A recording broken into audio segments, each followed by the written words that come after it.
नाराए हम्द। आए खुदा, मुझ में एक पाक दिल पैदा कर और अपनी नजात की शादमानी मुझे इनायत कर। आज हम मुकद्दस यूहन्ना की अंजील, उसका 5वां बाब और उसकी आयात 5 और 6 पर ध्यानो ज्ञान करेंगे। और आज हम मरीज की बर्दाश्त इसके बारे में सुनेंगे। और वहां एक शख्स था जो 38 वर्ष से बीमार था। यीशु ने जब उसे पड़ा देखा और जाना कि वो बड़ी मुद्दत से इस हालत में है, तो उससे कहा कि क्या तू तंदुरुस्त होना चाहता है?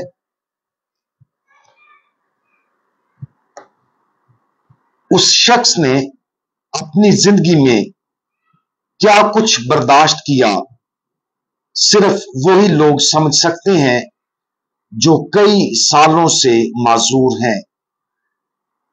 वो 38 साल से माजूर और चलने फिरने से कासिर था।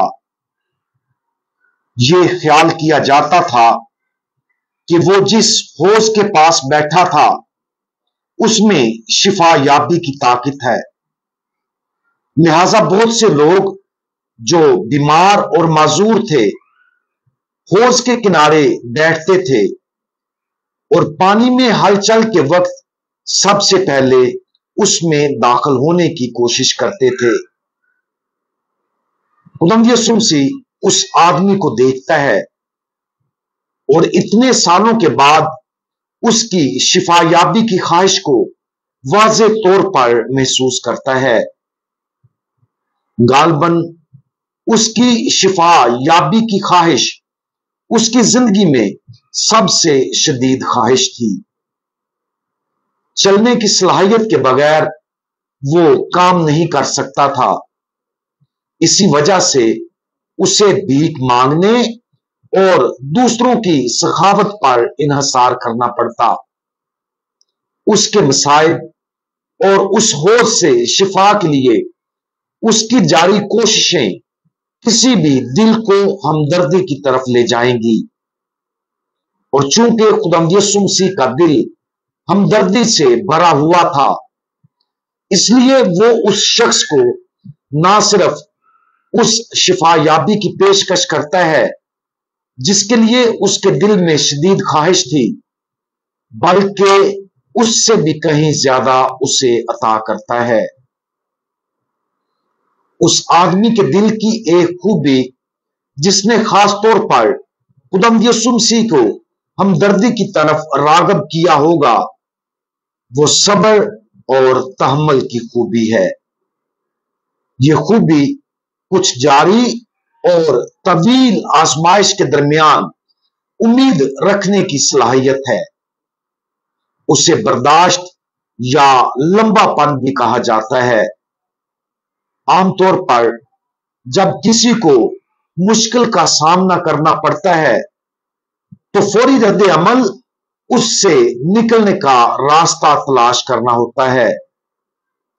जैसे जैसे वक्त आगे बढ़ता है और उस मुश्किल को दूर नहीं किया जाता, हौसला शिकनी और यहां तक कि मायूसी में पड़ना आसान है। मरीज की बर्दाश्त उस आजमाइश का इलाज है।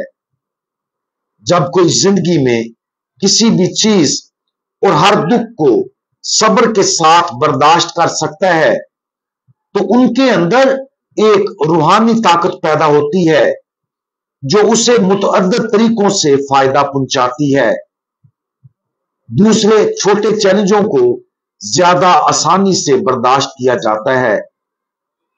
उम्मीद उनके अंदर एक ताकतवर हद तक पैदा होती है। मुसलसल जद्दोजहद के बावजूद इस खूबी के साथ खुशी भी आती है। जब खुदावंद यीशु मसीह ने उस आदमी में उस खूबी को जिंदा देखा, तो वो उस तक पहुंचने और उसे शिफा देने के लिए मुतहर्रिक हुआ। और खुदावंद यीशु मसीह की उस आदमी को शिफा देने की बुनियादी वजह सिर्फ जिस्मानी तौर पर उसकी मदद करना नहीं था, बल्कि उसे ईमान अता करना था, ताकि वो शख्स खुदावंद यीशु मसीह पर ईमान लाए और उसकी पैरवी करे। आज सब्र की इस खूबसूरत खूबी पर गौर करें। जिंदगी की आजमाइशों को मिसाली तौर पर मनफी अंदाज में नहीं, बल्कि सब्र की दावत के तौर पर देखा जाना चाहिए। सोचें कि हम अपनी आजमाइशों को किस तरह बर्दाश्त करते हैं। क्या ये गहरे और जारी सब्र, उम्मीद और खुशी के साथ है, या ये गुस्से, तलखी और मायूसी के साथ है? फजीलत के इस तोहफे के लिए दुआ करें और उस माजूर आदमी की पैरवी करने की कोशिश करें। हम दुआ मांगे।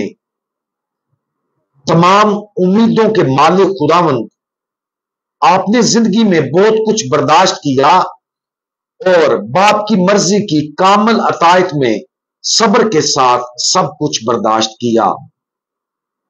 हमारी जिंदगी की आजमाइशों के दरमियान हमें ईमानी ताकत दे, ताकि हम उस उम्मीद और खुशी में मजबूत हो सकें जो उस ताकत के साथ आती है।